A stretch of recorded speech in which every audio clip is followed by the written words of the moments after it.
ఎందుకు లైన్లో నిలబడాలి? వాళ్ళతో పాటుగా లోకల్ అని చెప్పేసి వాళ్ళతో పాటుగా నేను కూడా పెట్టుకొని వెళ్ళొచ్చు కదా. నాది భూపాలపల్లి, వాళ్ళది భూపాలపల్లి జిల్లా. నేను భూపాలపల్లిలోనే పుట్టినా. మళ్ళీ లోడింగ్ కాడ లోడింగ్ డబ్బులు తీసుకుంటున్నాను. పోలీసుల్లో ఫోన్ చేస్తే ఆల్రెడీ మా పరిస్థితిని చెప్పుకోవడానికి స్టేషన్కి వచ్చినాం. సార్ని కలిస్తే మా దగ్గర ఏం లేదు బాబు, పీఓని కలవండి, మేము చేసేది ఏం లేదు, క్వారీ మేము స్టార్ట్ చేసేది కాదు, పీఓ కలవండి అని అంటే పీఓ ఎక్కడ ఉంటాడో తెలియదు మాకు. పీఓ ఎక్కడ ఉంటాడో తెలియదు. అన్ఎడ్యుకేటెడ్ ఫెలోస్ టీఎస్ఎండి రెస్పాండ్ లేదు.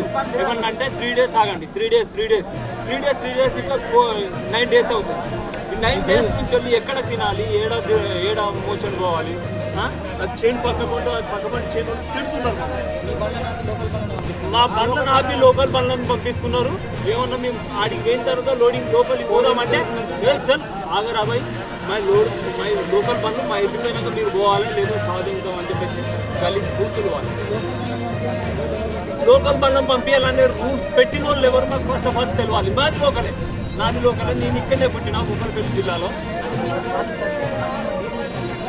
ఎవరు సపరేట్ తయారు చేయలేదు. ఆ సపరేట్గా తయారు చేసి మరి గవర్నమెంట్కి ఇట్లా వీళ్ళకి సపరేట్గా ఇది లోకలు అని చెప్పేసి రేవంత్ రెడ్డి ఏమన్నా రూల్స్ ఏమన్నా పెట్టిందో మాకు తెలియదు. మరి ఆ రేవంత్ రెడ్డి వచ్చి మాకు చెప్తే మేము సరే వాళ్ళ లోకల్ అని చెప్పేసి వదిలేస్తాం. వాళ్ళనే కొట్టుకోమానండి. ఇక లోకల్ ఎవరు హైదరాబాద్ అన్ని బయట దేశాలకు వెళ్ళిపోతారు. వీళ్ళు లోకల్ కొట్టుకోవాలి. లోకల్ అంటే మాకు లోకల్ అంటే ఎంతో కూడా తెలియదు.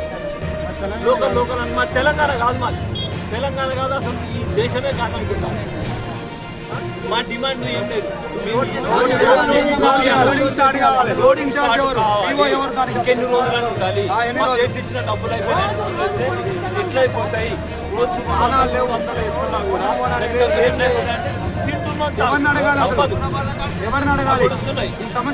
జీతానికన్నా ఎక్కువ తింటున్నాం అంటే ఏం చేయాలి?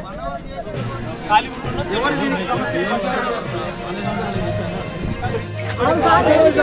చాలా చేస్తలేరు నచ్చింది. Loading start చేస్తలేడు.